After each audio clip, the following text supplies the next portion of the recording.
Hello, hello. Here we are with another video. Today I wanted to talk about building UIs and front ends, which is not my specialty by any stretch. I'm more of a backend guy, but a lot of work requires it. I noticed like all the talk about Gemini 3 and its ability to build front ends, and it does an excellent job. From the test side, I basically went into X, Twitter, and checked out some of the example prompts and tested them out. And for one-shotting an initial, like mock-ups and stuff like that, it does a really great job. And you don't have to do any sophisticated prompts. Simple prompts it does really great output.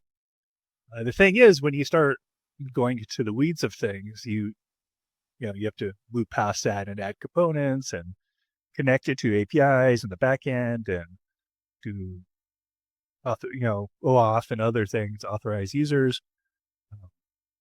So it's kind of like it's in general my experience with these enterprise LLMs. The top end LLMs, they all have the same capabilities. It's your ability to speak to them naturally and get a result more to what you desire that makes them stand out.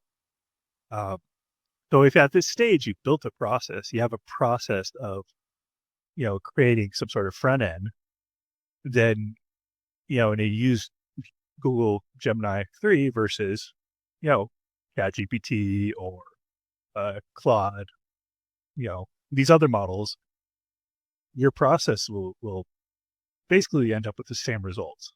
For example, if you do spec driven work where okay, these are the packages I'm familiar with that get the results I want.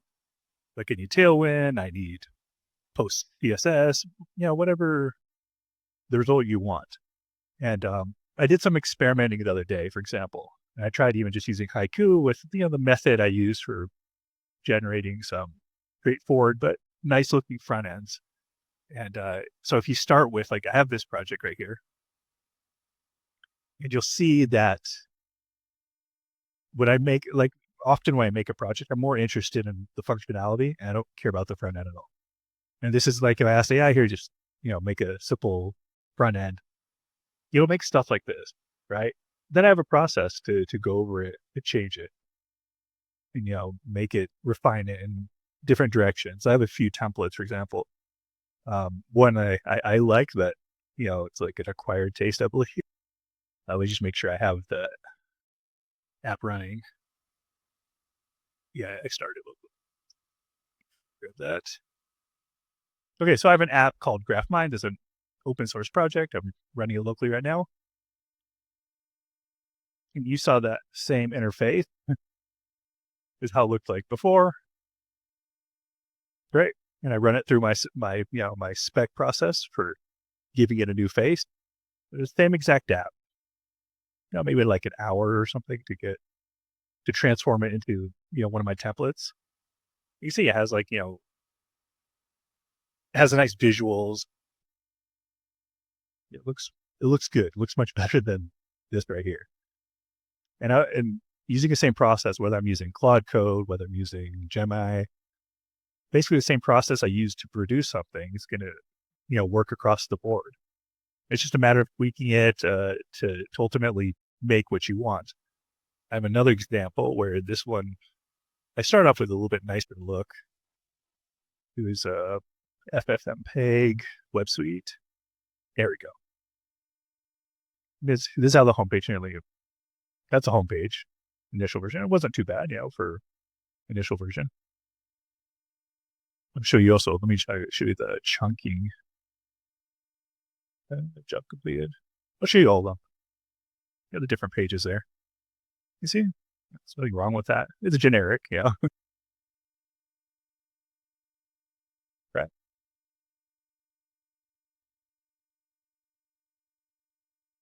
You get an idea of the look here. It's very simple. Now I deployed that app locally too, I believe. Just double check that's local. Yeah. Okay, good. See here. Make sure the page refreshed. Okay, so let me start with the light theme. This is the same, the same exact backend. Run it through like I have a spec process. This is my glass one with a switchable light and dark themes. So this is the light theme, how it looks.